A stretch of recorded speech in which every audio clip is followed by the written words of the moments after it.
Bom, então, muito boa tarde a todas e a todos.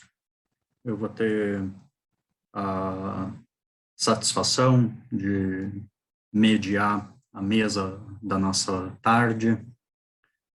Eu antes quero dizer uma palavra rápida de saudação a você, Anderson, também ao Marco Silva, um evento impressionante. E eu vi uma publicação do João Virgílio divulgando que hoje é o último dia, e o que o João falou é pura verdade. E se ele falou, né, eu tenho que concordar que eu também nunca vi um evento de Wittgenstein entre nós por aqui, dessa excelência. Parabéns, Anderson, Marcos. Bom, na nossa mesa, nessa primeira mesa da nossa tarde, nós teremos dois trabalhos. Eu vou seguir a ordem aqui da programação. O Lucas Antônio Saran, ele, só para confirmar, já está conosco, né? Lucas, muito prazer. Não sei se nós nos conhecíamos antes.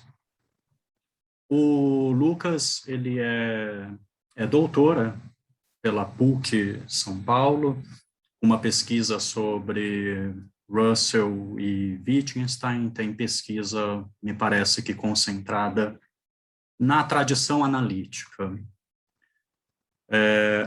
Após o Lucas, eu vou passar, me parece que a dinâmica tem sido essa, né? Eu vou passar logo a palavra para o Rodrigo Lima. Eu já faço uma breve apresentação do Rodrigo. Ele, no momento, está realizando um mestrado, creio que em vias de finalização, na Universidade de São Paulo, sob orientação do professor João Virgílio. Eu não mencionei, o Lucas trabalhou sob orientação do professor Ivo Ibre. O trabalho do Lucas é intitulado Semelhanças entre elementos de ceticismo em Russell e aspectos do pensamento do autor do Tractatus. Eu passo logo a palavra para você, Lucas. Fique à vontade. Você gostaria que, faltando 5 a 10 minutos finais, eu dê um toque para você? Pode ser pelo chat ou... Tudo bem? Por favor, professor, eu agradeço muito. Então, fica à vontade, Lucas. Eu vou compartilhar a tela, então, com os senhores, com licença. Luiz Marcos, acho que você... Eu habilitei. Ah, tá, ok.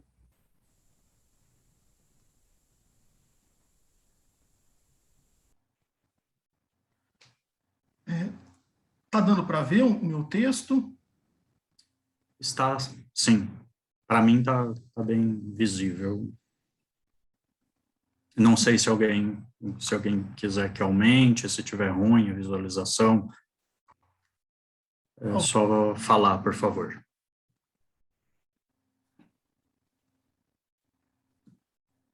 Bom, eu vou começar, então. Comentário introdutório. O objetivo desta comunicação consiste em apresentar uma pesquisa em andamento. Tal pesquisa visa identificar possíveis elementos céticos nos pensamentos de Russell e Wittgenstein. Além disso, a referida pesquisa possui a intenção de comparar os dois autores estudados e apontar pontos de similaridade entre os respectivos componentes céticos inerentes à filosofia de tais autores. Na busca por se atingir esses objetivos, a pesquisa aqui apresentada irá partir de algumas delimitações no seu objeto. A primeira dessas delimitações toma como base o seguinte: no 10º capítulo de Meu Desenvolvimento Filosófico, Russell parece sugerir que a filosofia de Wittgenstein, posterior ao Tratatus Lógico-Filosóficos, não o influenciou. Sendo assim, não obstante se possa duvidar dessa afirmação do filósofo inglês, a presente pesquisa, levando em conta o consentimento de tal filósofo, irá circunscrever sua investigação no que tange a Wittgenstein, ao Tractatus e aos textos associados de forma mais direta a esse trabalho. Outra delimitação importante da presente pesquisa consistirá, em que ela privilegiará as obras de Russell que, direta ou indiretamente, fazem referência a Wittgenstein. Considerar-se-á principalmente desde os textos de Russell, que sofrem críticas e influência de certos escritos relevantes para o Tractatus, a nota número 1. Este parece ser o caso de obras como o inacabado manuscrito de 1913, Nosso Conhecimento do Mundo Exterior. Voltando. Até textos da maturidade do pensamento de Russell. Nota número 2. Neste ponto se está referindo aos trabalhos que se iniciaram a partir de sobreproposições, o que elas são e como significam.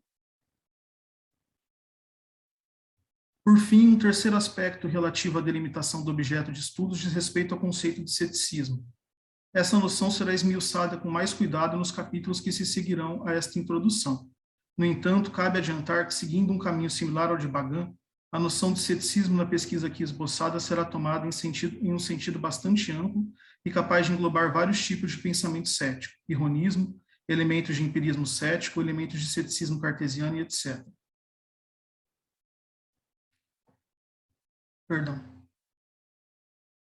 Tem-se, pois, uma delimitação do tema aqui estudado. Tal tema, nesta comunicação, será abordado ao longo de 2 capítulos. O primeiro capítulo abordará unicamente o pensamento de Russell no que diz respeito a certos componentes céticos presentes ao longo da evolução da obra do filósofo inglês. O segundo capítulo tratará de certos aspectos céticos do pensamento do Tractatus e das similaridades de tais aspectos com aqueles atribuídos ao pensamento de Russell no primeiro capítulo.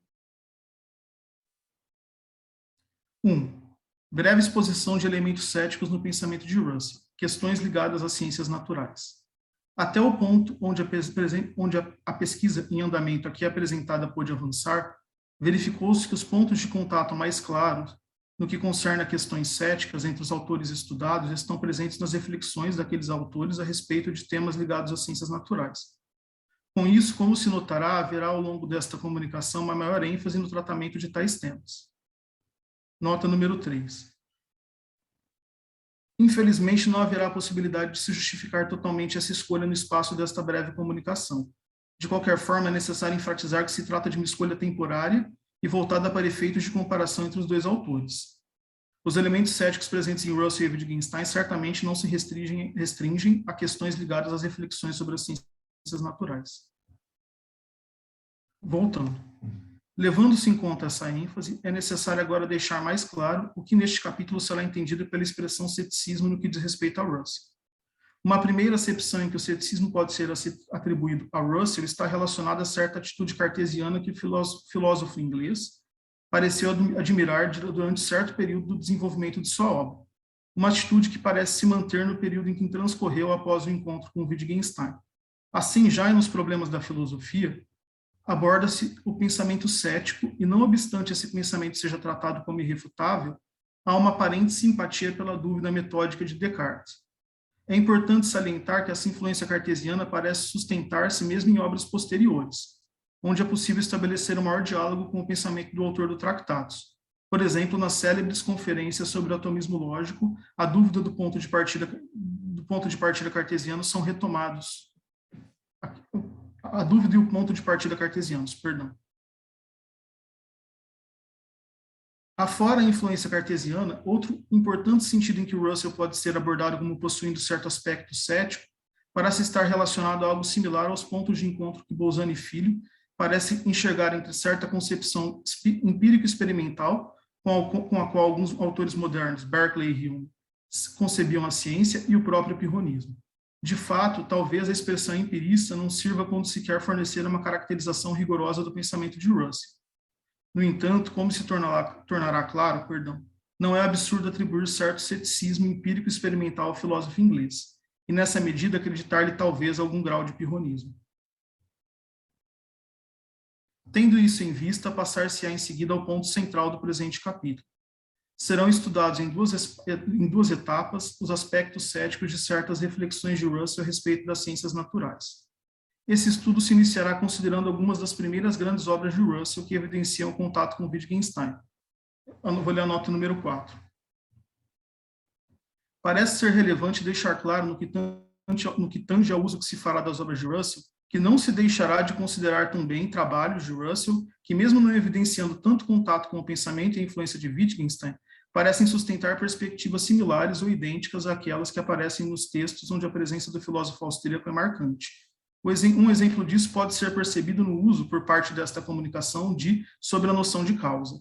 Texto de 1912 e 1913, acho que foi publicado em 1913, cujas ideias parecem reverberar, pelo menos parcialmente, em nosso conhecimento do mundo exterior.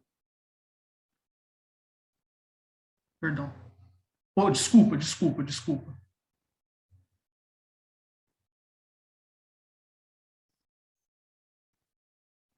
Perdão. Na consideração dessas obras, os principais pontos a ser sublinhados são a crítica da noção de causalidade e o apontar dos limites da indução na acepção em que esta é atribuída às ciências naturais enquanto método. Desse modo, no que concerne ao primeiro ponto, Russell parece demonstrar uma postura bastante crítica em algumas de suas reflexões a respeito da causalidade. Segundo Russell, muitos filósofos imaginam que a causalidade é um dos axiomas ou postulados fundamentais das ciências. Contudo, por incrível que possa parecer, em muitas ciências avançadas, Russell cita o caso da astronomia gravitacional, a palavra causa tende a nunca ocorrer. Infelizmente, não será possível esmiuçar os interessantes argumentos de Russell para defender esse ponto. Entretanto, é importante explicar que o raciocínio do filósofo inglês parece caminhar em duas direções. Uma primeira direção tende a se pautar na crítica da ideia de que a ciência pressupõe metodologicamente a existência de regularidades empíricas. Essa ideia mostra muitos problemas, uma vez que entre dois eventos que supostamente deveriam ocupar, respectivamente, a posição de representantes da causa e do efeito no seio das regularidades empíricas, deve haver, do ponto de vista empírico, um intervalo de tempo que, ainda que mínimo, deixa aberta a possibilidade de ocorrência de outro evento capaz de alterar o que supostamente era previsto. Isso, inclusive, pode muito bem ser coerente com teorias científicas. Se um indivíduo, por exemplo, põe uma moeda em uma máquina de bilhetes esperando retirar um bilhete, não é anticientífico pensar na possibilidade de que o bilhete nunca saia devido a um abrupto e imprevisto terremoto capaz de quebrar a máquina. Além desse tipo de exemplo, outra direção do raciocínio procura encontrar algum fundo de verdade nas pretensas regularidades pressupostas pela ciência, através da remissão a certos procedimentos científicos que, embora não tenham base no referido axioma causal, fazem algum uso da noção de lei. As leis naturais, no entanto, devem ser pensadas em associação forte com certos métodos matemáticos, como as equações diferenciais. Passar-se-á em seguida a questão da indução. Tal questão está muito ligada à primeira questão abordada, pois Russell parece refletir a respeito do princípio de indução de maneira a relacionar tal princípio com a noção de causalidade. O princípio de indução pareceria estar ligado à possibilidade de se fazer inferências com relação ao futuro. Para Russell, as dificuldades ligadas a tal princípio, além do próprio fato de que é bastante difícil refutar a afirmação de que a referida inferência com relação ao futuro não é válida, estão também associadas às próprias dificuldades de se formular o princípio. O princípio de indução parece conectar-se à necessidade de concordar com o caráter a priori de um princípio de causalidade. Esse princípio, no entanto, não é, como se viu, simples, de modo que o máximo que se pode fazer é falar da complexa noção de uma lei causal. Essa postura crítica a respeito da indução e da causalidade parece, inclusive, ecoar na fase mais madura da obra de Russell. Passa-se, desse modo, a segunda etapa da presente exposição e uma consideração de tal fase mais madura. Nesse momento mais maduro de seu pensamento, Russell parece aprofundar sua atitude crítica com relação à indução e à causalidade. Uma reflexão pormenorizada a respeito da indução parece ser um dos objetos da quinta parte de Conhecimento Humano, seu escopo e seus limites. Essa reflexão, após confrontar as noções de indução e probabilidade, parece culminar na percepção de uma dificuldade imensa para se dar bases ao procedimento indutivo. Além dessa renovação da crítica da indução, o pensamento maduro de Russell tende a fortalecer o ceticismo no sentido de enfatizar alguns aspectos convencionais na construção do conhecimento científico. Esses aspectos estão intimamente associados à impossibilidade de se conhecer a natureza intrínseca da realidade, de modo que a única coisa passível de conhecimento seriam as estruturas do formalismo matemático. Poder-se, inclusive, associar mais de uma interpretação à formalização matemática da física. Alguns elementos céticos do Tractatus e as similaridades desses elementos com aspectos do pensamento de Russell. No que diz respeito àquilo que no contexto deste segundo capítulo tentar-se-á delimitar como sendo um tipo de ceticismo presente no Tractatus, a postura adotada será bastante similar àquela do primeiro capítulo. Como provavelmente ficará mais evidente, parece haver em Wittgenstein uma espécie de ceticismo muito próximo ao que no capítulo anterior se referiu ao tratar de certa concepção empírico-experimental através da qual alguns filósofos modernos tratariam as ciências naturais. Contudo, é importante mencionar um ponto em que Wittgenstein tende, a despeito das semelhanças que tentaremos apontar, ser diferente de Russell. Trata-se do cartesianismo, que parece não existir, ou pelo menos não existir de forma tão explícita em Wittgenstein. Conforme assinala Bagan, o ceticismo de Wittgenstein em relação à ciência não é cartesiano ou totalizador. Tendo-se em vista essas características, se passará então para as discussões centrais deste capítulo. Tais discussões abordarão predominantemente dois temas: os princípios a priori que se relacionam à ciência, com destaque para a mecânica, no Tractatus, a questão da indução no Tractatus. No que diz respeito ao primeiro tema, é interessante começar mencionando o seguinte: há nas reflexões de Wittgenstein a respeito da mecânica um certo ceticismo ou instrumentalismo. Tal ceticismo não pode ser visto como um idealismo forte em que um sujeito poderia projetar qualquer teoria sobre o mundo. Também não entende que as teorias científicas são um reflexo do mundo capaz de descrever tal mundo de forma absoluta. Essa postura, conquanto não seja possível aprofundar esta questão em demasia, é muito similar àquela que Barker parece atribuir a Hertz. Segundo o referido comentador, esse autor entenderia que não pode haver garantias de que as teorias científicas dizem alguma coisa a respeito da natureza da realidade. De modo análogo a esse, Wittgenstein entende as teorias científicas como estando associadas a redes apostas à realidade.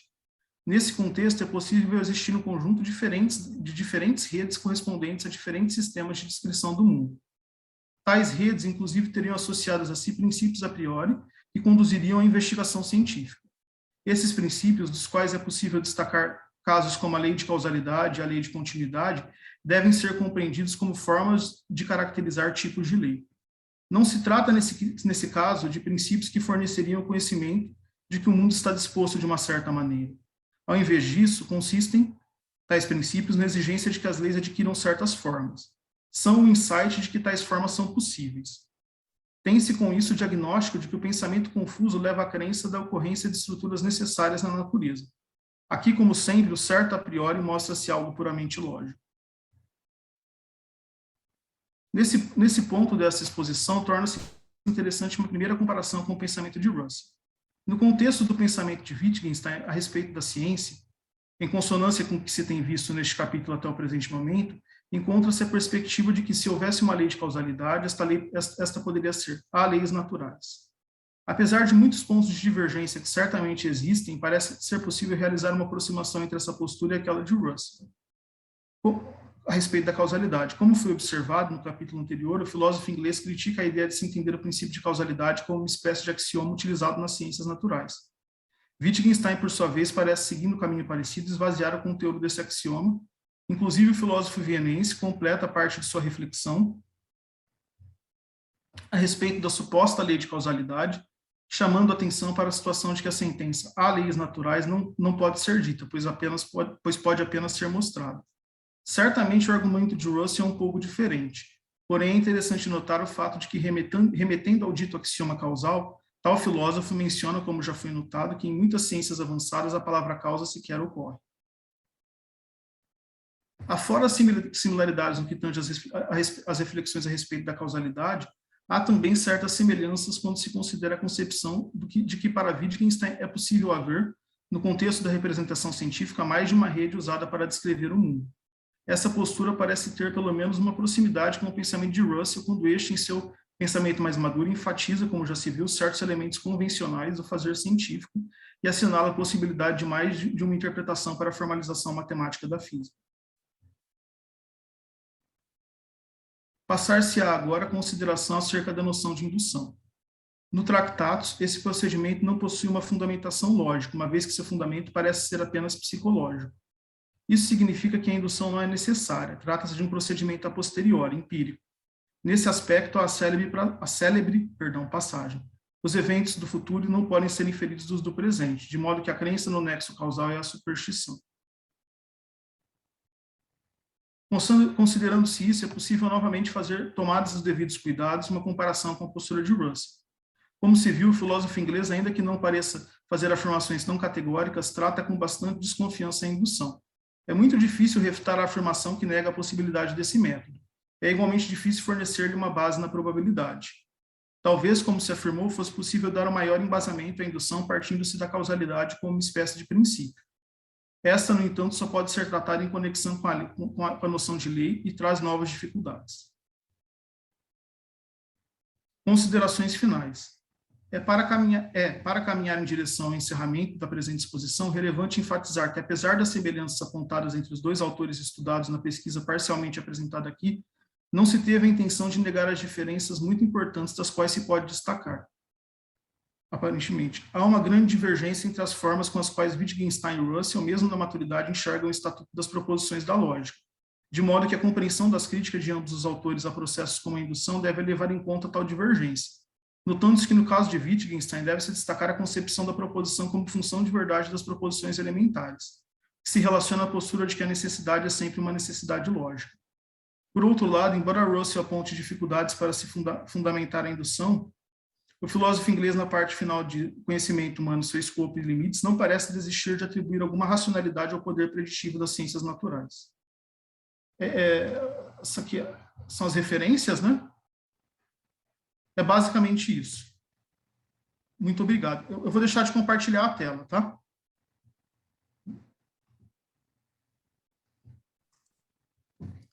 Muito obrigado, Lucas. Na verdade, estamos tranquilos de tempo. O Lucas foi bastante econômico.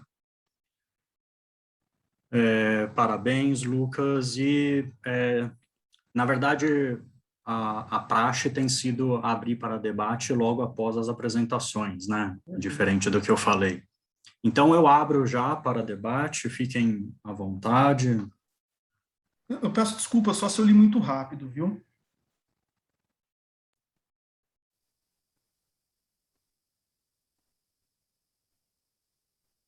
Parece que o Rodrigo tem uma pergunta, né? Desculpa. Rodrigo, Não. foi estar com a mão levantada, desculpa, não tinha visto. Não, mas capaz, tranquilo, obrigado. Lucas, parabéns, excelente texto, bem esclarecedor. Eu sou bastante simpático e eu gosto muito de ver, assim, trabalhos que a gente está muito habituado a ficar procurando contraste entre o pensamento de Russell e de Wittgenstein. Às vezes a gente esquece de ver, de procurar também e de enxergar coisas nos dois que são bastante próximos, né?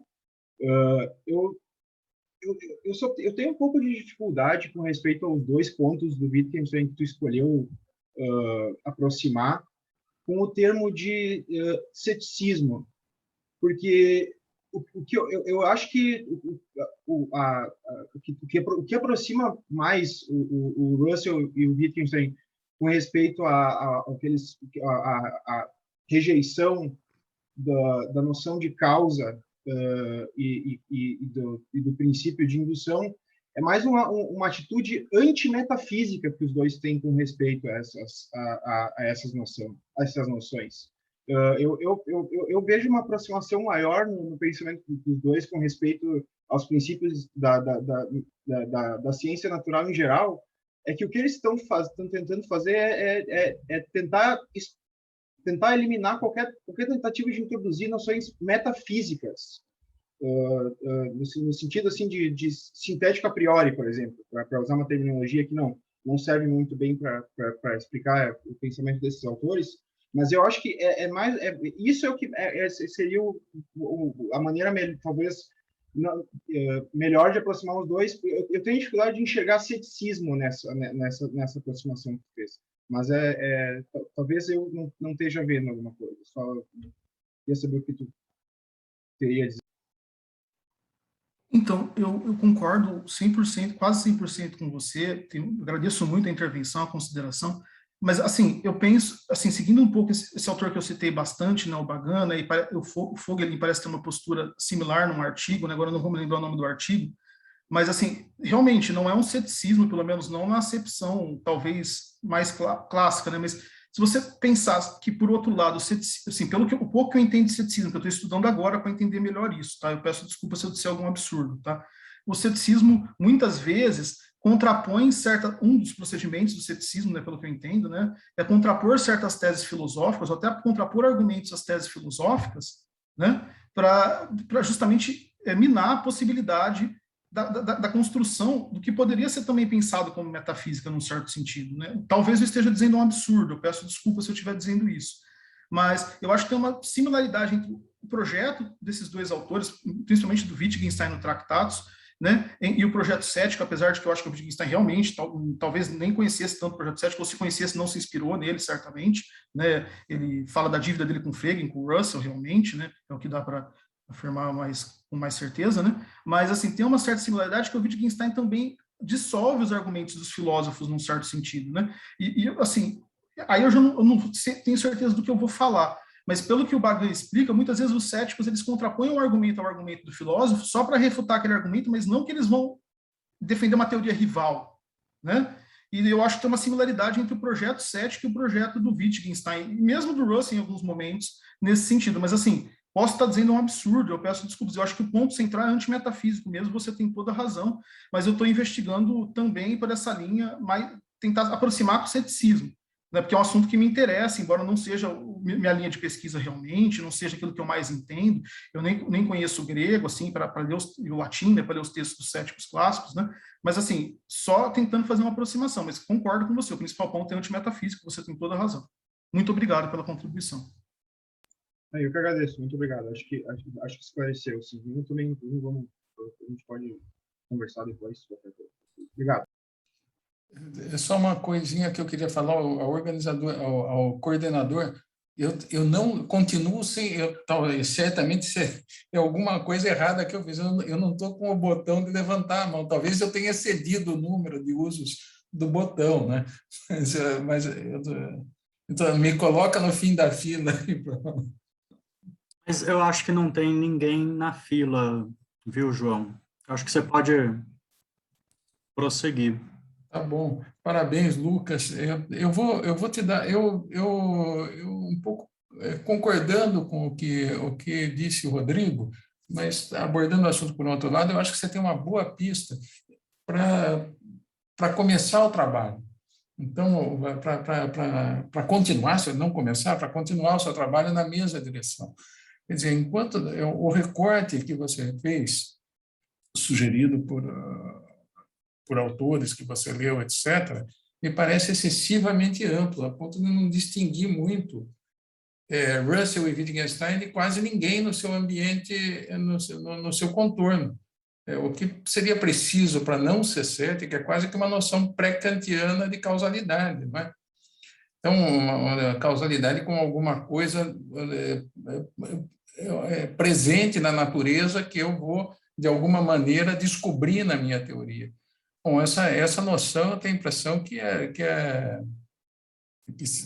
não tem defensor para tudo, mas seria difícil encontrar um defensor para essa ideia a partir do século XIX. Então, agora, isso não quer dizer que não haja um ótimo horizonte para você, porque agora a pergunta é quais são as distâncias existentes entre a concepção do Russell de causalidade e a concepção do Wittgenstein. Isso é uma pergunta, eu acho, muito importante e que eu não tenho ideia de como responder. O professor Anderson certamente tem ideias muito mais precisas a esse respeito, e o professor Bento Prado Neto também, que estuda isso há muito tempo, não é? Mas é certamente uma questão interessante que você tem no seu horizonte, tá bom? Obrigado.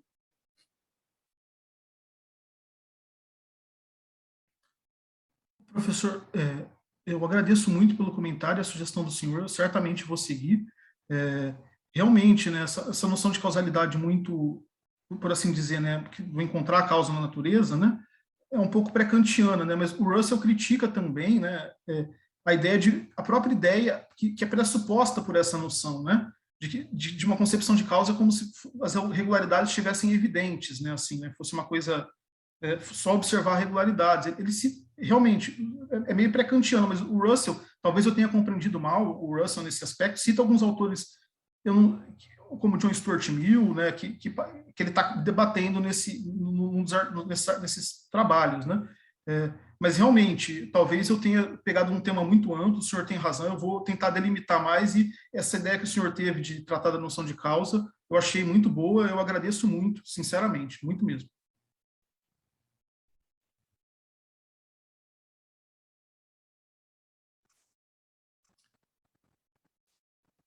Anderson, acho que você na sequência. Lucas, obrigado pelo texto, como sempre, muito preciso, cauteloso, né? Eu queria, na verdade não é uma questão, eu queria só levantar a bola para você, tá?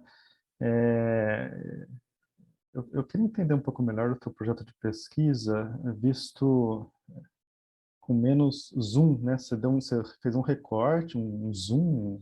Imagino que esse projeto, imagino que aquilo que você apresentou para nós hoje seja uma parte muito pequena de um projeto maior, né? Que está imbuído dentro de um projeto maior. Você pode dizer um pouco para a gente qual é esse projeto maior e como que você como o que você apresentou hoje se insere nesse projeto maior? Então, professor, eu agradeço muito, em primeiro lugar, pelas palavras do senhor, pela questão, né? Agradeço muito. Eu acho que o projeto maior, assim, eu ando muito instigado com essa questão do ceticismo, né? Mas, ao mesmo tempo, eu não quero abandonar aquilo que mais me interessa pesquisar, que é o Russell e o Wittgenstein. Eu queria dar um jeito de, até onde é possível, né, aproximar esses autores do ceticismo, mas, assim, não sou um cético, assim, não sou ninguém para dizer que eu não sou um cético, mas não me identifico com o pouco que eu conheço do ceticismo, mas esse é um tema que me instiga, que me perturba, por assim dizer, né? E eu queria entender possibilidade de distanciamentos e aproximações do Russell e do Wittgenstein individualmente com relação a esse conceito, né? Eu acho que tem possibilidade de se fazer individualmente, é mais fácil até, né? E ao mesmo tempo, né, simultaneamente, quais são os pontos de similaridade, quais são os pontos em que eles se encontram nesse, né? Porque embora eu até tenha no meu doutorado mostrado enfatizado certas divergências, né? Eu tenho uma admiração profunda pelos dois autores, né? E eu busco, sim, a divergência, mas também busco a conciliação quando é possível, né? Então, eu gostaria de... Assim, é uma forma de eu pensar uma questão que me instiga, né? Mas eu não sei se eu fui vago demais, peço desculpas para o senhor se esse for o caso. Mas, assim, a ideia é fazer o máximo de aproximações e até de críticas ao ceticismo, se for possível, né? Quando for possível, com base no pensamento do Russell e do Wittgenstein.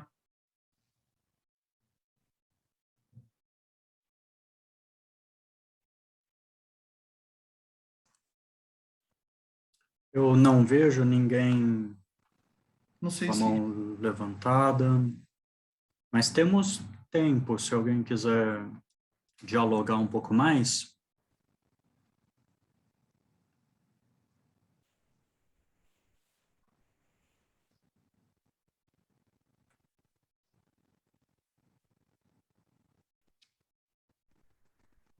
Bem, acho que a gente pode passar, então, para a conferência do Rodrigo Lima, intitulada Da Lógica ao Místico, a incidência do misticismo nos escritos de Wittgenstein.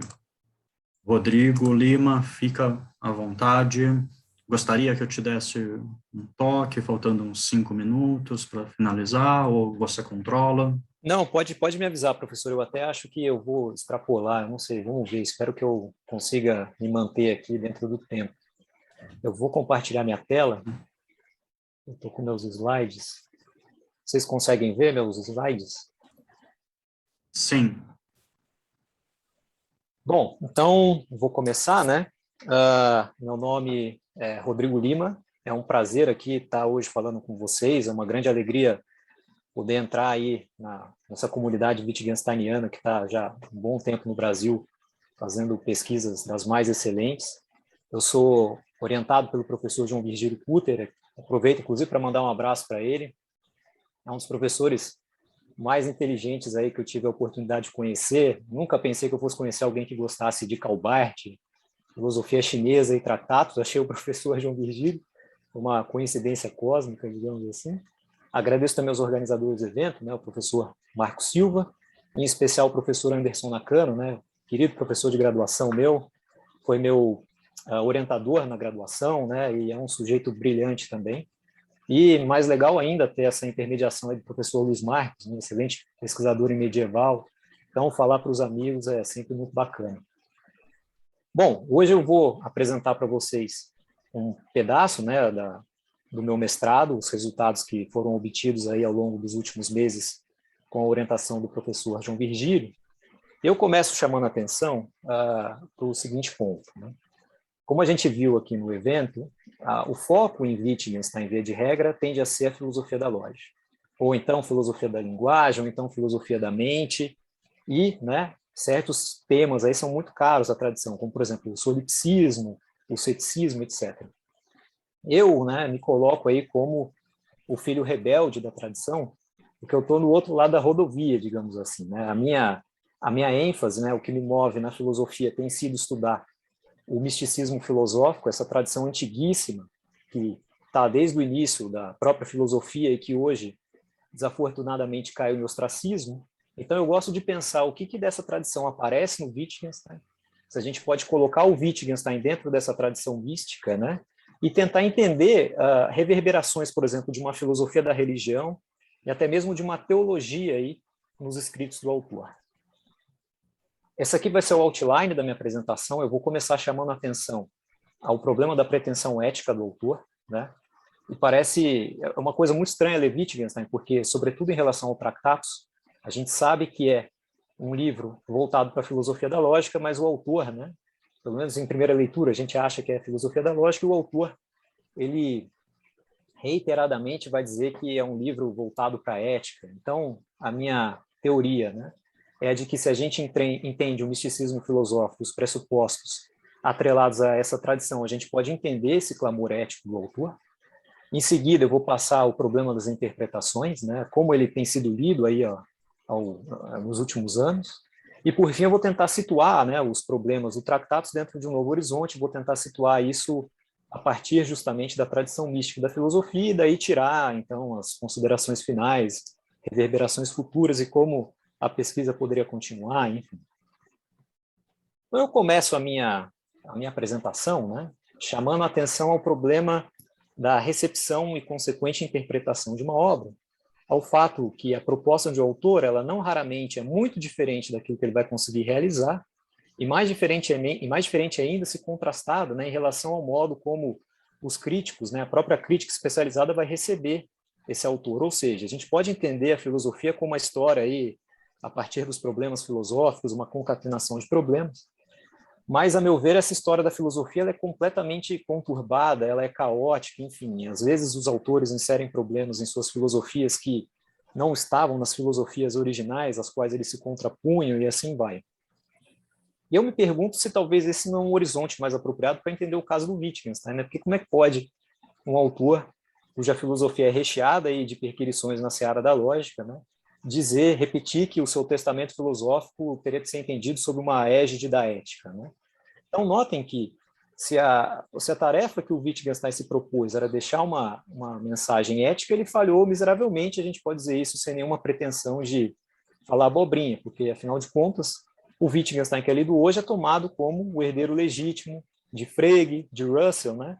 E ele é, portanto, muito diferente da figura, digamos assim, que vai escrever ao von Ficker, né? Ao livreiro, ao editor austríaco, pedindo ajuda, portanto, para publicar o seu livro, dizendo que o mais importante não havia sido escrito, que pertencia a uma noção ética.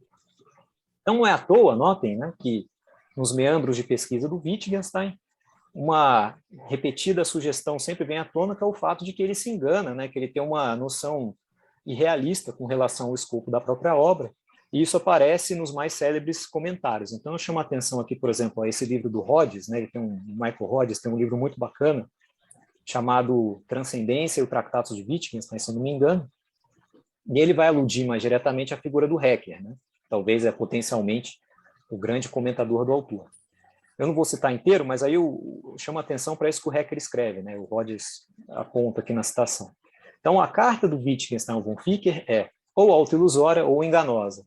E aí, segundo Rhodes, né, isso vai mostrar o quão forte a maré é ou era a favor de uma visão puramente lógica do Tractatus. Então, uma primeira postura para entender o Tractatus é simplesmente adotar essa visão crítica, quase um crítico literário que vai ter que avaliar o que de fato o autor realizou, esse tipo de coisa.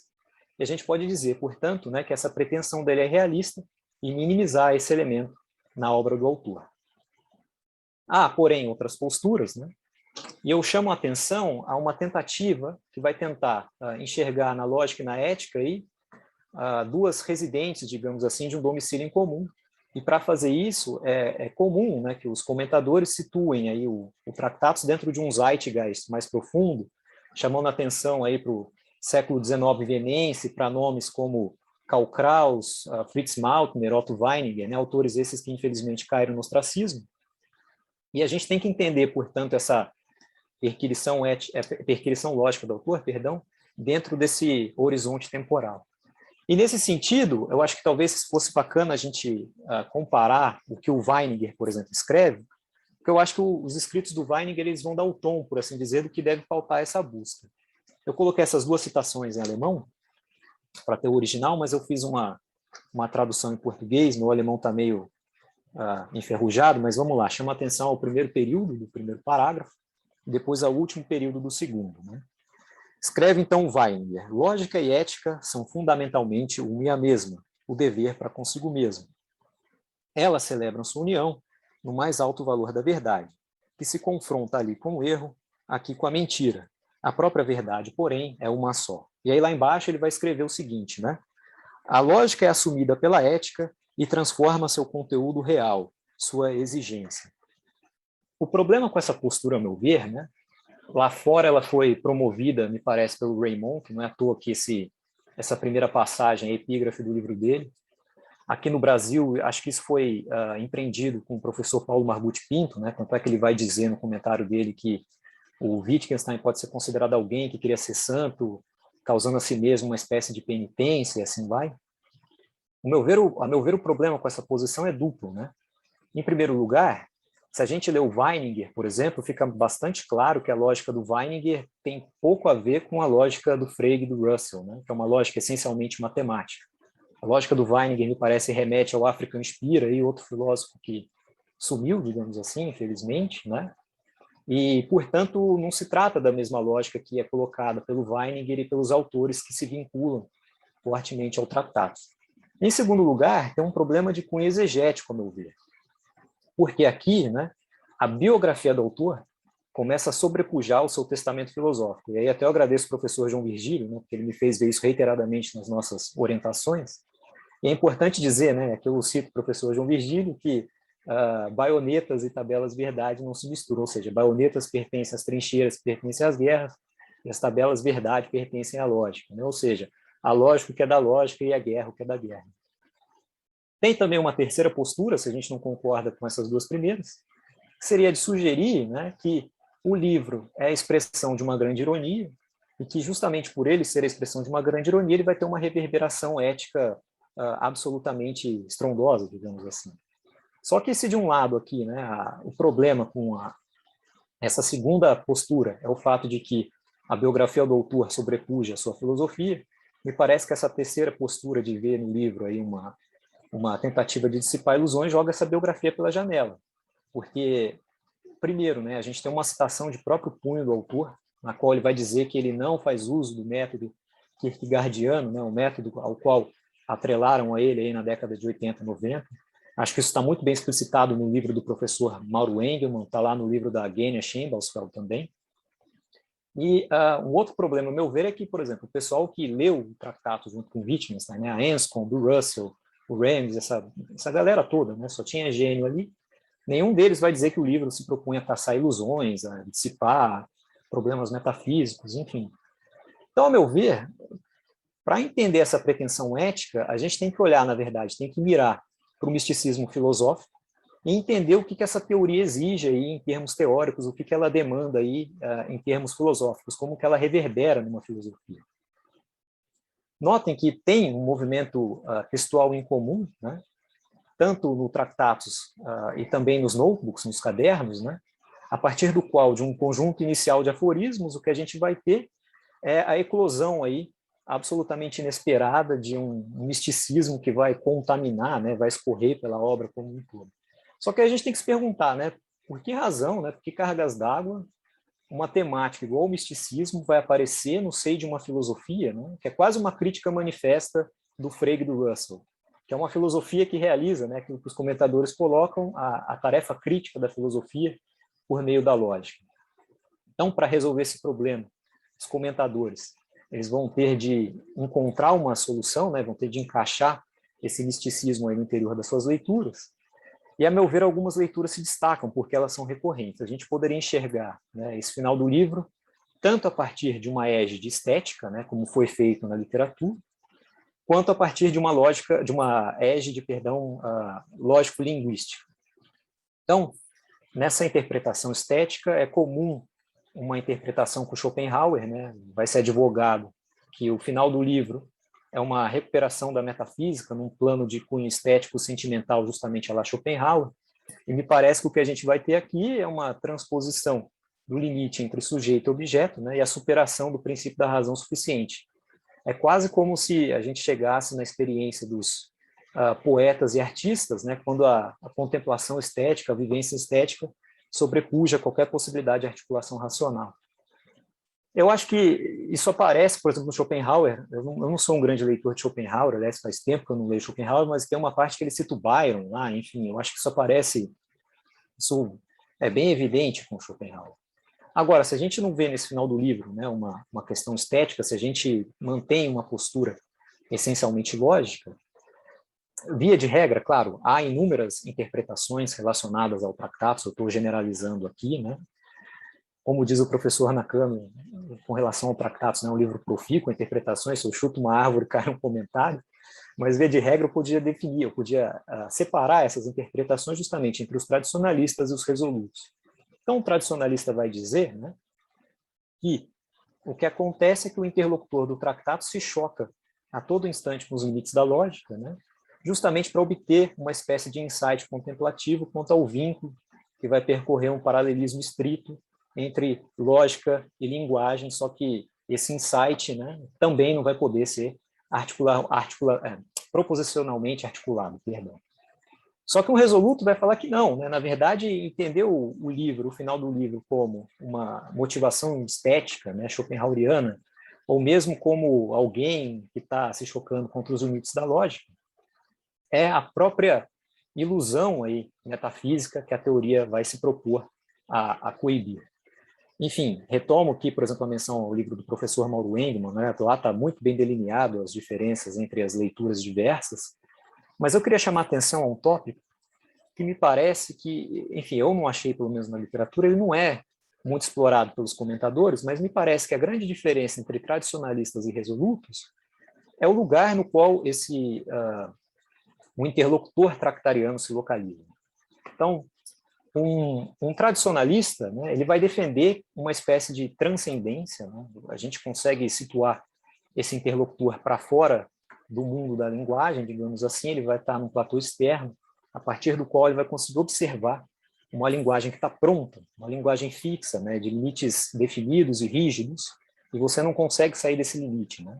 Só que justamente como essa esfera ela alcança um determinado âmbito, né, como esse âmbito linguístico está fechado, você pode ter, inclusive, a ideia, né, a noção de que haveriam outros âmbitos para além do crivo linguístico. Só que, notem, um resoluto vai dizer que, não, isso é o que a gente quer coibir, na verdade. Né? Isso que é o Tractatus está querendo parar com esse tipo de teoria. Ele é antimetafísico. Ou seja, não tem nada para fora da linguagem. Né? O interlocutor, tudo que pode ser articulado está dentro da linguagem. A linguagem ela é plástica, ela é modular. Né? Ela existe para acomodar as nossas necessidades expressivas, e o erro surge quando a gente não respeita a instituição do sentido no próprio emprego linguístico. E o que eu vou mostrar para vocês a partir de agora? Né? Que talvez o grande imbróglio, né, de pensar o Tractatus pelo lado de dentro ou de fora da linguagem reside numa má compreensão dos pressupostos do misticismo filosófico, e que se a gente entende o misticismo filosófico, né, tal como se deve, essa perspectiva aqui, esse esquema, ele muda de uma maneira bastante radical. Então, agora eu sou obrigado a falar, né, o que o Rodrigo, então, está entendendo como misticismo, né? Então, as minhas pesquisas, né, no mestrado me mostraram, portanto, que a gente pode dizer que o misticismo filosófico é uma teoria que vai se erigir ao redor da possibilidade da existência de uma experiência, que vai causar naqueles que a experimentaram uma espécie de crença, né, de que eles estiverem em contato com uma realidade absolutamente irredutível ou com uma espécie de dimensão superior. Ou seja, subsiste aqui uma dependência noética, né, de uma experiência que vai extrapolar qualquer caráter relacional ou qualitativo, e a gente vai poder dizer, portanto, que é uma intuição, né, sui generis, irrestritamente poderosa, e que não pode ser colocada em pé de igualdade com nenhuma experiência comum. Aliás, chama a atenção que William James escreveu um livro inteiro falando disso, um livro, a meu ver, belíssimo, enfim. Mas notem também que esse misticismo filosófico, ele também é o índice mais comum de uma teologia negativa, que vai colocar a si mesmo uma missão absolutamente impossível, que é descrever com minúcias de detalhes a própria natureza divina. Então, notem que o fracasso da missão é dado de antemão, porque o objeto do discurso ele é absolutamente irrealizável, digamos assim, não dá para alcançar esse objeto do discurso, mas, não obstante, a gravitação da fala vai se dar em relação ao seu objeto de uma maneira absolutamente irresistível, digamos assim. É isso que aparece com um dos grandes nomes da teoria, a meu ver, que é o Ângelo Silesius, né, naquela obra dele belíssima, o Querubim Peregrínico, né, Aforismo 25. Eu coloquei aqui a citação para vocês, porque a citação em inglês tende a ser mais canônica, o Silesius escreve versos alexandrinos, enfim, mas tem a tradução da Paulus, eu vou citar a tradução da Paulus, que eu acho que é bastante interessante nesse sentido. Então, o Silesius escreve, né? Deus não se agarra, Deus é puro nada, o aqui e o agora não o tocam. Quanto mais queres agarrá-lo, mais ele foge de ti. Ou seja, o item a ser descrito pela linguagem ele é tão sublime, né, que nem o adjetivo mais magnânimo, digamos assim, é capaz de alcançá-lo. E nesse sentido, acontece um paradoxo bastante curioso, porque o autor da mensagem nunca vai conseguir chegar no final do seu discurso. Então, por um lado, ele poderia continuar falando, né, perpetuamente depois, ao passo que toda a fala podia ter sido estancada muito tempo antes. Então, para realizar essa atividade, a linguagem vai ter de adquirir uma dimensão simbólica para superar a sua limitação expressiva. Isso, a meu ver, né, ocorre pela razão de que o item a ser descrito pela linguagem ele é tão inatingível, né, que essa linguagem vai ter de se hipertrofiar na mesma medida daquilo que ele é inalcançável. Ou seja, subsiste a tentação de empregar a linguagem para descrever uma esfera na qual ela simplesmente não vai poder penetrar. E isso por uma razão muito simples. Toda linguagem pressupõe uma espécie de métrica que vai se basear ou em objetos, ou em relações, ou em qualidades. Só que essa métrica, ela nunca abarca essa dimensão última, essa realidade irredutível.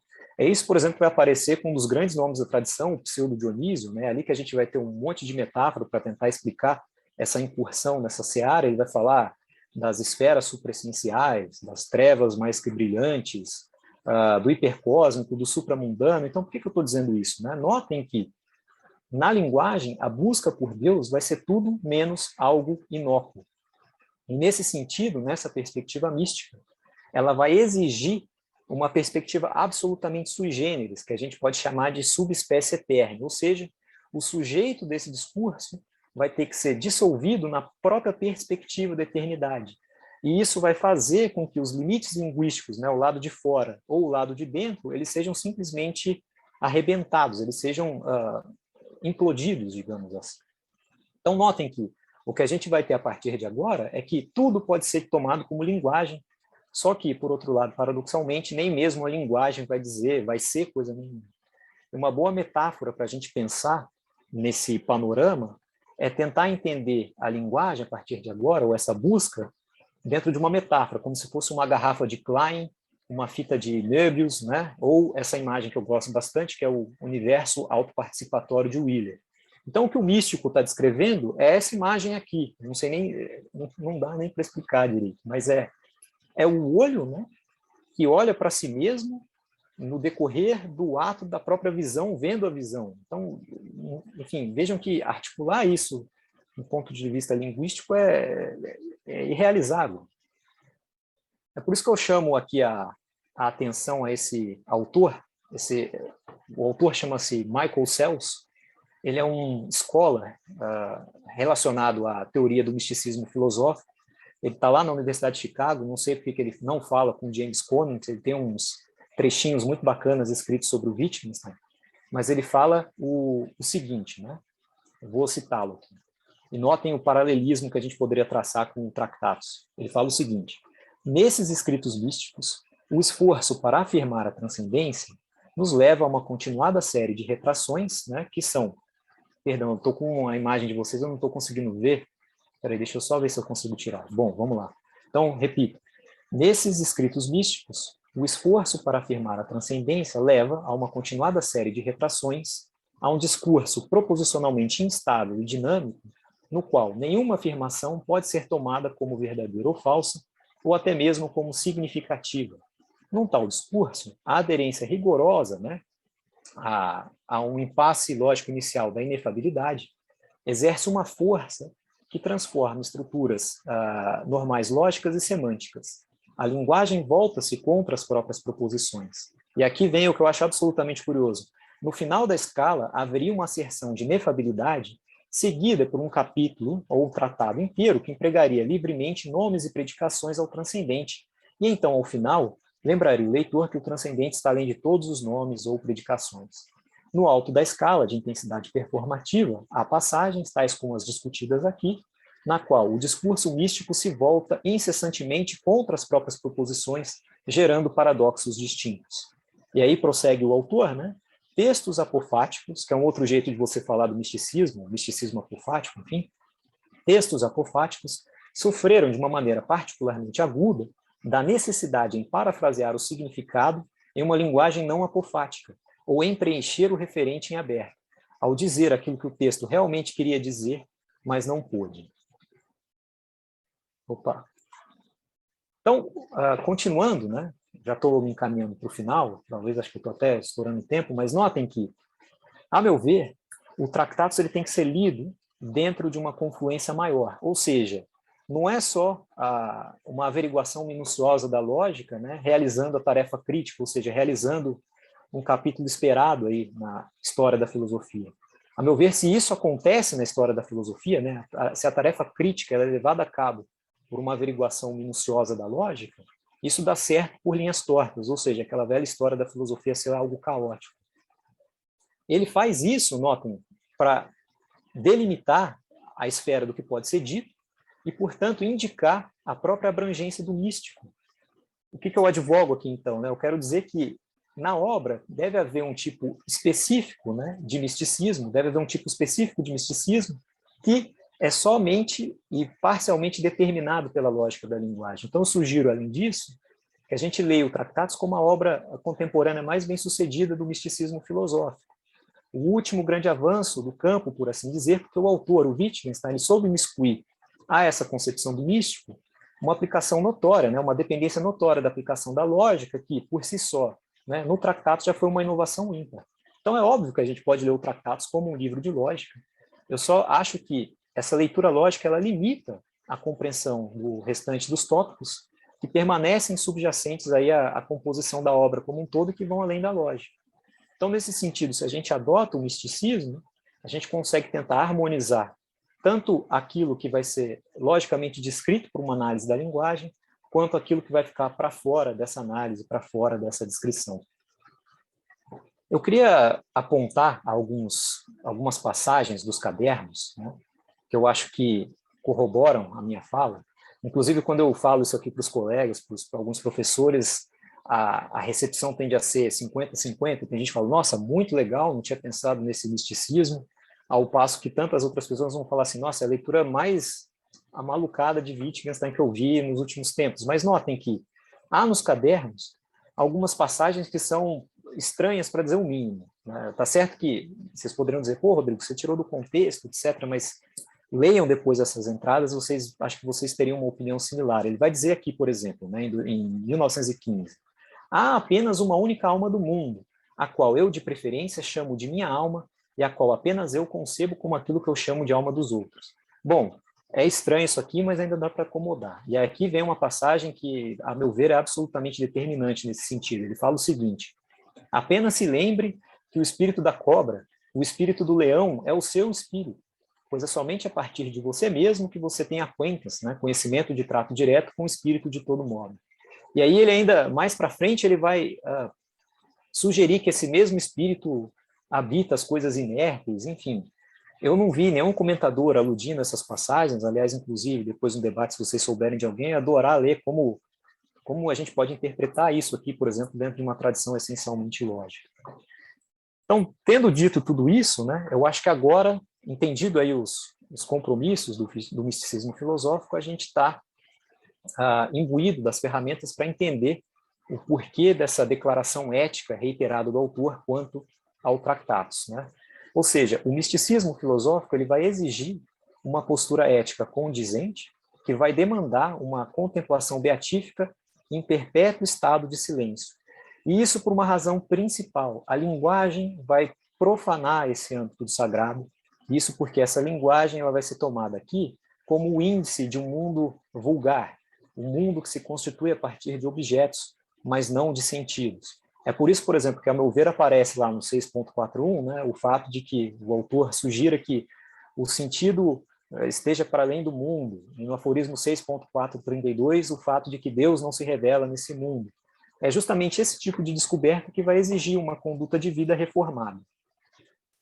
Portanto, quando o livro termina numa apologia ao silêncio, num endossamento aí ao silêncio, eu não vejo aqui nada de espetacularmente novo. Na verdade, para mim, ele está seguindo uma tradição antiguíssima, ele está nos passos de uma tradição que advoga isso há milênios, digamos assim, porque isso vai se tratar de uma tentativa de mitigar, de mortificar a própria razão, porque é somente essa mortificação da razão que vai permitir o fim da articulação linguística, e que vai ser, portanto, a queda ao principal entrave, a obtenção aí dessa perspectiva da eternidade. Eu queria passar essa citação do McCulloch, né, que é um professor de História Eclesiástica e Teologia em Oxford. Eu já vi que ele tem algumas coisinhas como o Hall, mas, enfim, preciso pesquisar mais nesse sentido. Ele nos chama a atenção para esse teólogo aqui, o Isaac de Nínive, né, ou como a gente o conhece, de Isaac o Sírio, ajudou aí a disseminar o cristianismo no Oriente Médio, enfim. Infelizmente, tudo que sobrou da obra dele são uma série de aforismos, no qual não há nenhuma argumentação, são quase revelações, assim como o Silésio, e, me parece, até mesmo como o Tractatus. Diz o McCulloch, portanto, né? A máxima de Wittgenstein foi antecipada, sem nenhum esforço, por Isaac de Nínive, o teólogo do 7º século, do maravilhamento e da consciência. E aí diz o Isaac de Nínive, né? Ame o silêncio acima de todas as coisas, pois ele o trará mais próximo ao fruto que a linguagem não pode expressar, e então, deste silêncio, algo nascerá que levará ao próprio silêncio. Chego no meu último aforismo.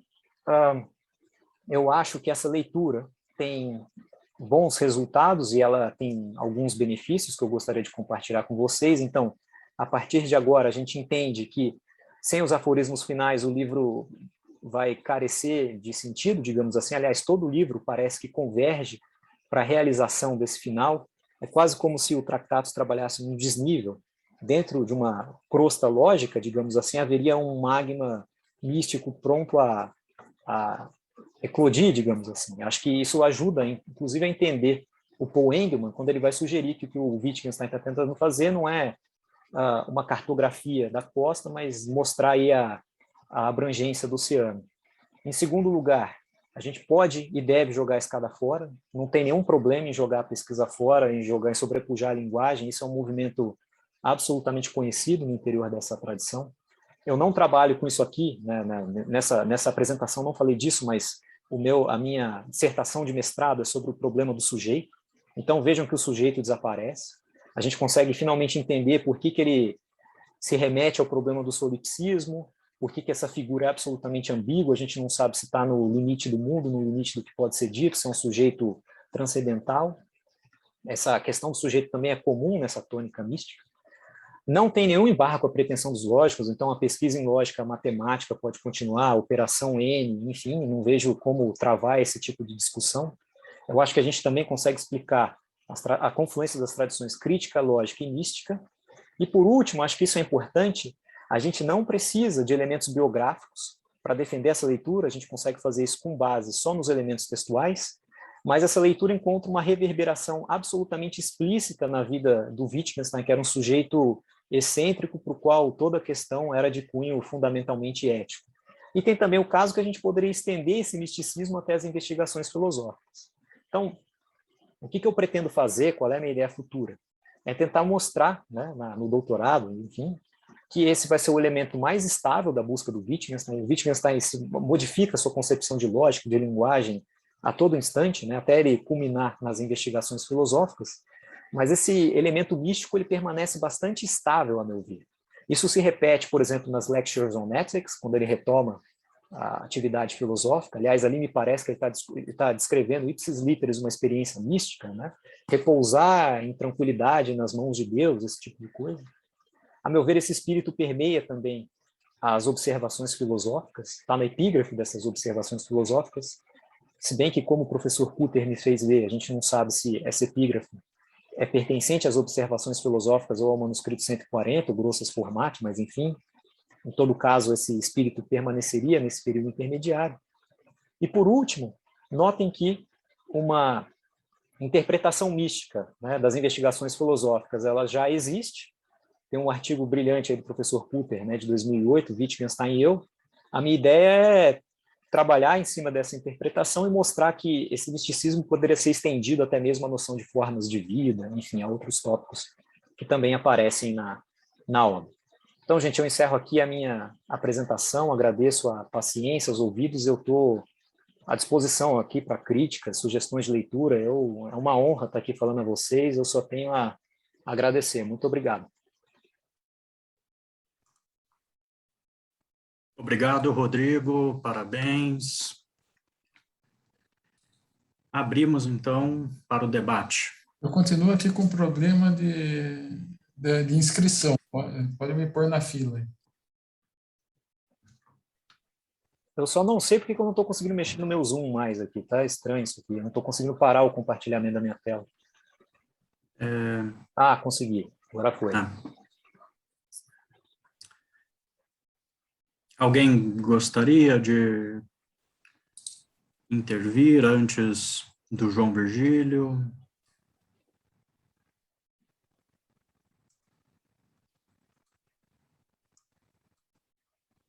Bem, professor, a palavra é sua.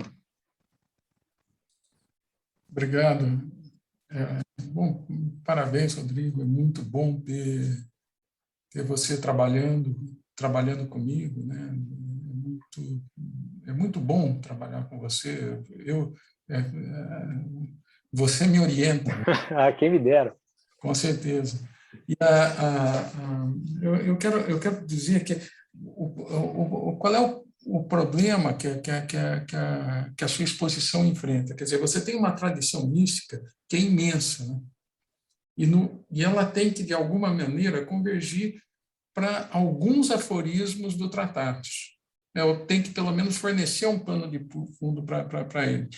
O que eu acho que tem que ser feito, em primeiro lugar, é determinar com muita precisão qual é o tipo de misticismo que o Tratatus se compromete. Para partir dessa determinação, vamos dizer, inserir o Tratatus, né, vamos dizer, em determinados pontos dessa tradição que você localizou muito bem, está muito bem localizado. Tem uma noção que é central aí, que você já abordou, você já frequentou essa noção, e eu acho, vou aqui quase que uma orientação ao vivo, né? Você tem autonomia, mas eu vou argumentar com você que ela deveria ser conduzida ao centro da sua exposição, que é a diferença entre a experiência do que e a experiência do como. Eu acho que é esse o núcleo do misticismo do tratado, se é a partir daí que você pode,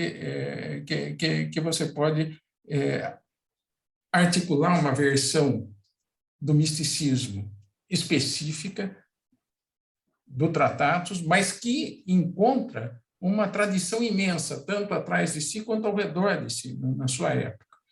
Né? Então, eu não vou aqui falar sobre o que é a experiência do quê, mas, basicamente, ela se traduz em duas coisas. Né? No reconhecimento de que por trás, em primeiro lugar, né, no reconhecimento de que por trás da contingência do mundo, né, existe uma ordem imutável, eterna, contra o qual o mundo, a partir da qual o mundo se estrutura, que é a ordem dada pelo espaço lógico. Esse espaço lógico não é dado de antemão, e esse é um problema para a experiência do quê? Porque você pode pensar, bom, então o Tratatus é um cheque místico em branco, né? Porque ele fala, bom, agora nós não temos ainda como ter essa experiência mística, que não é uma experiência, não é? Para usar que não é propriamente uma experiência, que não é uma experiência, aliás, de jeito nenhum, porque nós temos que esperar a análise lógica da linguagem ser feita para nós finalmente podermos contemplar esse espaço lógico. Mas aí existe vamos dizer, algo dado de antemão. Quer dizer, apesar de você não saber qual é esse pano de fundo eterno, imutável, contra o qual o mundo se estrutura, você tem desde logo a certeza de que ele existe. E essa certeza de que ele existe é dada pela certeza da necessidade de projetar nomes do mundo, quaisquer que sejam esses nomes, e pela necessidade da negação, ou seja, pela necessidade de introduzir a negação para poder negar qualquer coisa que eu afirmo.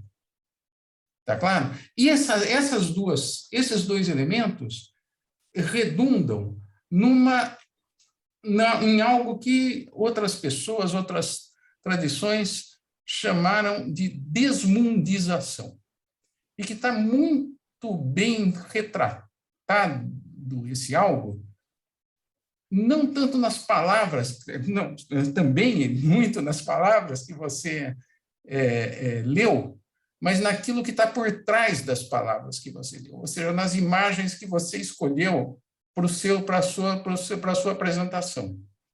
Veja que todas ela começa com uma imagem de um ancoradouro que está sumindo numa bruma. Depois você tem a água que está sumindo, ou seja, você tem cenas do mundo que estão, por assim dizer, desaparecendo.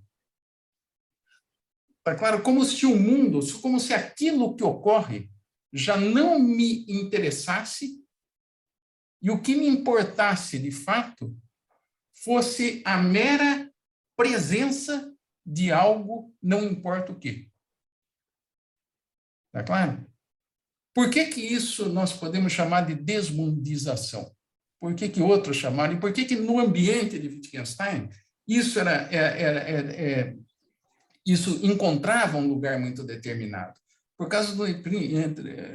várias razões, mas principalmente por causa do universo da técnica. Está claro? O que é o mundo imerso no universo da técnica? É um mundo instrumentalizado completamente. É um mundo em que você nunca para pensar no mundo como totalidade, como algo porque você está sempre preocupado com detalhezinhos do mundo. O computador, o relógio, a xícara, a caneta. Ela é um mundo cheio de objetos, cheio de chamamentos. Está claro? Então, isso está no Wittgenstein? Não está no Wittgenstein. Está no pano de fundo do Wittgenstein, mas pode ter certeza que está. Tá claro? Então, você tem no misticismo do Wittgenstein um chamamento para essa visão do mundo enquanto totalidade, né, que está praticamente inviabilizada para essa visão que está inviabilizada no mundo de hoje. Está claro que não encontra lugar. É por isso que Wittgenstein se transformou num episódio universitário, né? Num instrumento para demonstrar que problemas filosóficos não têm sentido. Ora, bolas, os problemas filosóficos que se lixem. Tá claro? O ponto de Wittgenstein, é outro. Tá certo? O ponto de Wittgenstein é um chamamento à eternidade que está presente no interior da vida. É esse o ponto. Né? E é muito bom contar com alguém para quem eu possa falar isso e que me olha com naturalidade, né? E não com espanto. Porque ou isso é absolutamente óbvio, né, para a pessoa, ou a pessoa percebe que quem não vê isso não está vivo, né? Ou não tem como dizer. E Wittgenstein é isso. Legal, obrigado. Eu só queria acrescentar uma coisa, professor, que você sempre volta à tona com essa questão do problema do mundo, né? E eu nunca, enfim, a gente tem as nossas discussões lá na orientação, etc. Eu estou tentando encontrar um jeito de superar aí as suas barreiras. E aí eu estava lendo Silésios, acho que talvez a resposta vem com Silésios. Ele fala o seguinte, né? A rosa é sem porquê, ela floresce porque floresce. Acho que é a mesma coisa o mundo. Não sei, óbvio que acho que os colegas analíticos aqui detestaram o que eu estou falando, mas enfim, eu vou mais ou menos por aí. Não, o problema é o seguinte, Rodrigo, o que você está fazendo agora é um trabalho acadêmico, então você precisa ter uma base muito firme para poder voar. E a base firme tem que ser a lógica do tratado. Tá? Então, tem que entender exatamente as razões lógicas que Wittgenstein tinha para isso. Quando você tiver essa base, você pode falar à vontade, porque você sabe que ninguém te pega. Tá bom? É isso. Na sequência, Luiz Henrique, fica à vontade. Obrigado, professor. Obrigado, Rodrigo, pela fala. Eu acho um tema muito interessante, né? Esse tema do misticismo na obra do Wittgenstein. É muito bom ver pesquisa sendo levada Pode falar um pouquinho mais alto, Luiz? Posso, professor? Vou tentar. Tá melhor? Oi? Estão me ouvindo? Tá melhor. Para te ouvir bem. Sim. Obrigado. Voltando, Rodrigo, eu teria duas perguntas, né? A primeira é com relação a essa ideia que você colocou, se eu não me engano, você está tentando atribuir isso ao Wittgenstein, que é algo parecido com o que você chamou como mortificação da razão, né? Por que isso me incomoda um pouco? A minha questão é mais entender como é que isso funciona, né? Como é que isso funciona com relação ao que você está propondo sobre o místico. Eu estou pensando, por exemplo, né, vou começar aqui pelo aforismo 4.113. Né? Wittgenstein diz que a filosofia limita a esfera disputável da ciência natural, né? E continua, o 4.1.4. Ela deve limitar o pensável e, portanto, o impensável, o que não pode ser pensado. Ela deve limitar o que não pode ser pensado a partir de dentro, a partir do pensável. Continua no 4.1.5. Ela vai significar o indizível, né, o que não pode ser dito, por mostrar claramente, né, o que pode ser dito. A minha pergunta é, como é que você entende a relação, né, já que o místico está para além da esfera do que pode ser pensado, como é que você entende, eu queria que você me explicasse mais especificamente como você entende a relação entre a esfera da razão, entre aspas, digamos assim, a esfera do que pode ser dito com sentido, do que está no domínio da lógica, e essa esfera do impensável, né, que está para além do que pode ser dito. Porque aí, em vez de uma mortificação, parece que a razão lá tem um papel fundamental. Né? Aqui, razão leia-se lógica. Né? Tem um papel fundamental no sentido de estabelecer o que pode ser dito, e a partir daí, a partir de dentro, né, é que eu vou limitar a esfera. Tanto do que pode ser dito, quanto do que não pode ser dito. Então, se você pudesse esclarecer essa relação entre a mortificação da razão e o místico, né? Seria interessante para mim. E um último ponto, segundo ponto, é com relação à conferência sobre ética que você comentou, né? Lá a gente tem uma noção de maravilhamento, né, para dar conta desse místico. E aí, voltando, né, dando um salto de volta para os notebooks, tem uma passagem que me chama muito, não é bem uma afirmação, é uma pergunta, né, na qual o Wittgenstein pergunta se a vontade é uma atitude, né, uma atitude para com o mundo. A minha pergunta com relação a essa noção é sobre o sujeito transcendental, né, que você disse que desaparece. Se o sujeito desaparece, quem é que está tendo essa atitude? São os meus 2 pontos. Obrigado. Agradeço as suas perguntas, valeu, Luiz. Bom, vamos lá. A primeira pergunta, né, a questão da mortificação da razão. Se a gente entende o autor, né, dentro dessa linhagem mística antiguíssima, o que o próprio pressuposto da teoria diz? Que o que você pode conhecer são coisas relacionadas ao mundo, são coisas mundanas.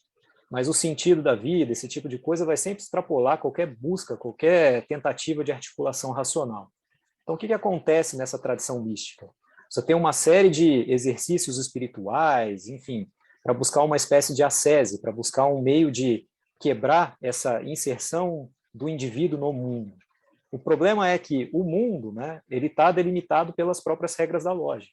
E quando você, em tese, consegue realizar esse êxtase, você realiza essa ascese, as regras da lógica que vão reger a própria linguagem, elas não valem mais. Então, como é que você consegue articular uma experiência que, em tese, está para além das próprias leis da razão? É por isso que eu disse que ele está tentando mortificar a razão, porque ele vai levar a razão aos últimos limites. Fala assim, a gente chega até esse ponto, a partir daqui eu posso entender que a filosofia não está em pé de igualdade com as pretensões da ciência, ou ela está abaixo ou ela está acima, só que eu só posso dizer isso aqui, que me parece ser a proposição 6 do tratado. Tudo que eu posso pensar, dizer, está aqui. Só que há mais do que aquilo ali. A gente pode conceber, enfim, alguma dimensão para além dessa perspectiva. E aí já não tem mais como isso ser dito. Isso está justamente para além da razão. Só que você só consegue alcançar esse escopo, digamos assim, justamente mortificando a razão, anulando a razão. Quando você consegue passar além dos próprios ditames da razão, digamos assim. Quanto à segunda pergunta, eu achei muito bacana a sua pergunta, você fala da conferência sobre ética e a vontade do sujeito transcendental. Eu vou falar o que eu acho, o professor Putter discorda de mim completamente, mas o que eu entendi é o seguinte, tem uma espécie de subversão temática, digamos assim, entre os cadernos e o Tractatus. O Tractatus ele já é realizado com um fim em mente, que é justamente mostrar o que eu não vou alcançar. É chegar naquele final indizível dele, digamos assim. Só que nos cadernos, me parece que esse indizível é o próprio fruto das averiguações lógicas do autor. Ele não espera chegar ali, tanto é que ele fala num determinado momento dos cadernos, né? Nossa, eu tenho noção de que eu saí da fala da lógica e estou chegando nas próprias condições da vida, alguma coisa assim.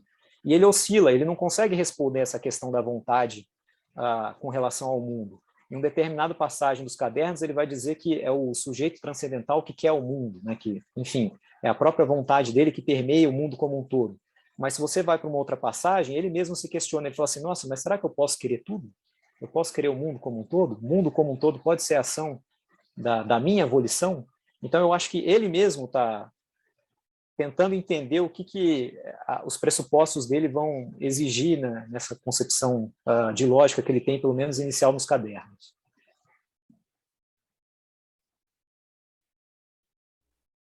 Muito bom, Rodrigo. Obrigado. Valeu, agradeço. Nós temos mais algum tempo. Estou lendo aqui mensagem do João Lucas. Bom, João, fique à vontade. João Lucas. Obrigado. Também sumiu aqui para mim o botão, não sei o que houve. Mesma coisa com o professor João Virgílio, mas enfim. Rodrigo, parabéns, muito bacana, muito interessante a sua exposição. Fascinante mesmo esse tema e parece que é tão difícil de lidar, né, pela própria natureza da questão, do inefável, como é que você pode começar falar sobre o inefável. Enfim.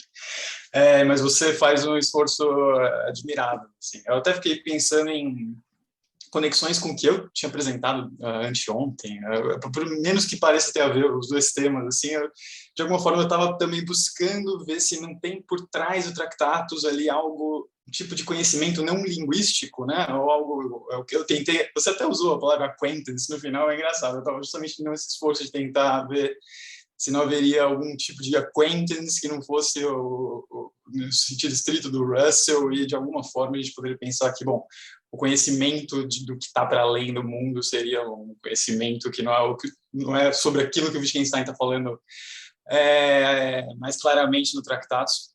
Não sei se seria muito frutífero e por aí. Enfim, eu estava comentando que me fez pensar muito a sua exposição, mas a minha pergunta é mais simples. Assim, eu fiquei com a dúvida no final, quando você vai falar dos benefícios dessa sua leitura. Você diz, salvo engano, ponto número 2 era sobre a questão de jogar a escada fora. Você fala, bom, a gente pode e deve jogar a escada fora, de fato, do que está se construindo ali no Tractatus até o final. E no ponto 4, salvo engano, você fala, mas não existe embargo nenhum à atividade dos lógicos, tudo mais, eles podem continuar fazendo lógica, supostamente os filósofos podem continuar fazendo filosofia.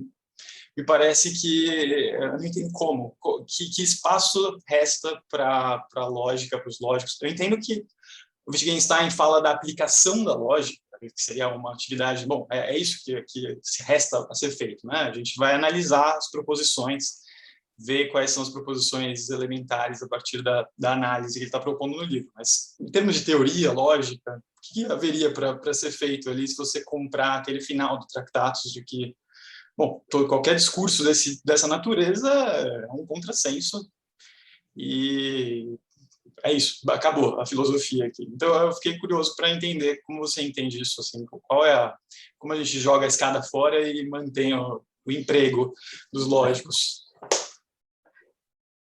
Pô, João Lucas, obrigado pela pergunta, cara. Você é um cara super bacana, super inteligente. Você consegue um mérito que eu não consigo, que é ler Russell. Eu acho incrível. Com relação à primeira passagem, você falou do conhecimento não linguístico. Enfim, o orientador é o professor Putter, mas tem um livro sensacional nesse sentido do Adrian Moore, né, de Oxford, inclusive é um Wittgensteiniano. Ele mobiliza aí um ferramental pesadíssimo para provar que é possível você ter uma epistemologia não dizível. Você consegue ter conhecimento não linguístico. Esse é o tópico do livro dele. Eu acho o livro dele muito bacana. Estou vendo o professor Nakano aqui, acho que o professor Nakano não concordaria com o que ele diz no livro, mas, enfim, é um livro que vale a pena ser lido. Com relação ao que você falou, né, o que a gente faz, então, com a filosofia, com a escada, etc. Talvez eu possa ter sugerido um ímpeto mais suicida que o necessário, mas o que eu quis dizer foi o seguinte, que eu vou falar quase a mesma coisa que ele diz no Tractatus, ou seja, se a gente resolver todos os problemas, né, da própria filosofia, ou todos os problemas da epistemologia, do próprio conhecimento, você não vai alcançar nada de relevante com relação à própria perspectiva da vida. Ou seja, ainda que a gente resolvesse todos os problemas científicos, perguntas mais essenciais, por exemplo, o que eu estou fazendo aqui, esse tipo de coisa, por que eu existo, isso não poderia ser respondido de nenhuma maneira. Então, o que eu digo assim, os lógicos podem continuar, etc., é que eu tenho grande apreciação pelos lógicos, por exemplo. Então, e tem a pesquisa lógica, ela é relevante, obviamente. Não estou falando que a lógica não vale de nada, muito além disso. Aliás, estou vendo o professor Luiz Carlos aqui, eu invejo ele profundamente. Queria conhecer o mínimo que ele sabe de lógica, mas a questão é que mesmo que eu resolvesse todos os problemas concernentes a ciências, etc., eu não conseguiria tangenciar absolutamente nada das respostas que verdadeiramente buscamos. E a questão talvez seja que eu tenho que abandonar todas as minhas pretensões racionais, né, que não são tão caras, eu tenho que abandonar a própria necessidade de obter o conhecimento, que para a gente que é filósofo é quase um vício, digamos assim, para justamente tentar obter algum insight com relação a esse tipo de resposta. Era mais ou menos isso que eu estava tentando advogar no final.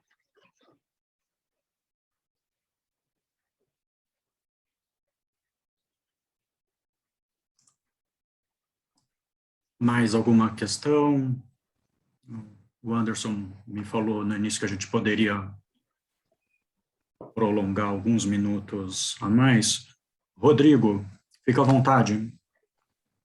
É bem rapidinho, é mais uma pergunta sobre o futuro uma pergunta barra sugestão sobre, digamos, em termos de o professor João Virgílio ele colocou que você tem, digamos, um ônus de mostrar que essa tradição na qual você está querendo inserir o Wittgenstein realmente ela pode ser encontrada ali no Tractatus, né? Eu teria uma sugestão, como alguém que tem o desconforto intelectual que o Russell coloca na introdução do Tractatus, de que, bom, no fim das contas, parece que o Wittgenstein ele disse que tem um monte de coisa que a gente não pode dizer, mas ele mesmo parece que ele falou um monte de coisa no meio do caminho. E aí a gente fica com aquela sensação de que o Ramsay coloca depois, né, de que, bom, o que não dá para dizer, não dá para dizer, então um pouco a gente pode tentar assoviar, né? Esse pessoal, Ramsay, Russell, eles, num certo sentido, de acordo com a posição que vocês têm, eles não entenderam o tratado. Eu acho que essa é a conclusão correta. O que eu talvez, como alguém que tem esse mesmo desconforto, uma das razões que eu parei de realmente me dedicar tanto ao Tractatus é esse desconforto intelectual, digamos, com essa parte mística da obra. Talvez tentar explorar que espécie de bedrock, de fundo, sei lá, de que posição de fundo está envolvida nessa, né, porque parece que tem um abismo entre digamos, o tipo de modo de encarar a filosofia, a vida, e seja lá o que for, que está subjacente ao pensamento do Wittgenstein, que está subjacente ao pensamento do Russell, por exemplo. Ou do Ramsay. Eu tenderia a dizer que o Ramsay está muito mais próximo do Russell do que ele estaria do Wittgenstein, por exemplo. Mas seria digamos, uma sugestão para talvez tentar encontrar o leitor que tem o desconforto com o tratado na metade do caminho, digamos. Mas eu achei muito legal, muito interessante. Obrigado. Então, Rodrigo, acho que a minha resposta a você seria que, de fato, acho que o Ramsay está muito mais próximo do Russell do que do Wittgenstein. Acho que foi a mesma postura com relação ao texto. Eu me atreveria a dizer que é justamente essa a genialidade do Wittgenstein, de conseguir esbarrar naquilo que não vai poder ser dito. Acho que é isso que faz o livro absolutamente maravilhoso. E sim, acho que a postura deles em relação à filosofia, à vida, etc., era uma coisa muito diferente. Acho que fica bastante nítido no Carnap, né? Ele vai falar, pô, fui debater filosofia com esse cara e achei um artista, né? Não era um filósofo, não era um lógico, era, né? Então, eu acho que o próprio projeto, a própria maneira de avaliar o fazer filosófico, a postura filosófica, era muito distante entre o Russell e o próprio Wittgenstein. Aliás, eu não coloquei aqui a passagem, mas, por exemplo, se você olha para o que sobrou da Grã-Bretanha depois do Russell, né, porque o Russell, acho que estou tentando entender esse movimento também, o que aconteceu com o idealismo britânico depois do Russell. Se você não olha para Cambridge, se você olha para Oxford, se você vê o que eles estão fazendo, eles estão desaguando no misticismo. Você tem umas figuras como Finlay, você tem, por exemplo, o Aldous Huxley, né, que escreveu O Admirável Mundo Novo. Ele realiza o sonho de todo estudante de filosofia. Ele se forma, escreve um livro, fica milionário, ele fala, eu não vou voltar para a academia, eu vou pesquisar o que eu gosto. E o primeiro livro que ele escreve é sobre filosofia perene, por exemplo. Ele está falando de misticismo, depois ele escreve uma série de papers sobre experiência religiosa. Então, eu acho que esse misticismo também, essa atmosfera estava viva na época do Wittgenstein, ela era corrente, e eu acho que como a gente toma o Russell de barato, né, hoje é um filósofo absolutamente necessário para estudar, para entender para onde a filosofia foi, a gente perde de vista esse panorama abrangente, o que estava acontecendo na época do próprio Wittgenstein. Seria mais ou menos assim que eu tentaria te responder. Posso só fazer um comentário breve ao que o Rodrigo disse sobre o Ramsay, né? Essa história do assovio, né, é uma lenda acadêmica, né?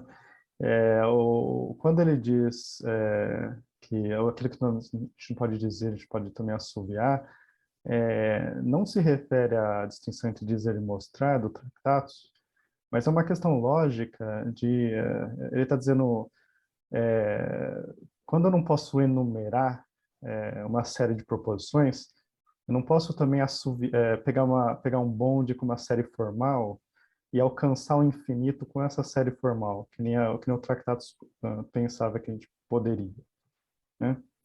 E que o João Virgílio descreve muito bem, né? No Tratado você tem a série formal, mas que é apenas um meio para atingir uma totalidade atualmente dada, né? E o Ramsey diz, opa, não, o que a gente não pode enumerar, também você não pode assoviar, quer dizer, obter com esse expediente, né? E esse gracejo que ele faz acaba se transformando no meio acadêmico em um gracejo contra a distinção em dizer mostrar, mas é uma transformação, é uma lenda, né, que acabou passando de geração para geração e não tem base, né, no texto do Ramsey. É muito interessante. Não sabia disso, muito obrigado. Mas eu, de qualquer forma, eu acho que o Ramsey, acho que continua dando para dizer, dadas outras coisas que o Ramsey diz, que ele rejeitaria essa, de qualquer forma, mas isso claro, é outra história. Mas sim, obrigado, não sabia claro, disso. o Ramsey fala, no Wittgenstein é um escolástico. Mas não tem o espírito científico, né?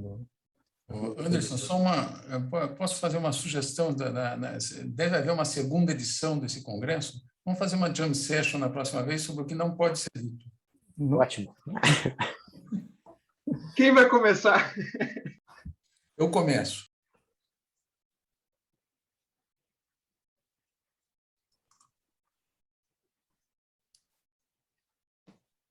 Mais alguma questão? Só lembrar que a próxima palestra é ainda sobre o misticismo, né? Tá? É da professora Camila Jourdan, que vai versar sobre o tema, sobre linguagem ética, da mística às formas de vida. Então a gente continua no tema do misticismo.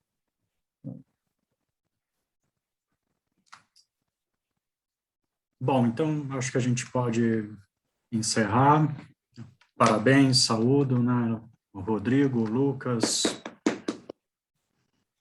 E nos reencontramos às 15h30.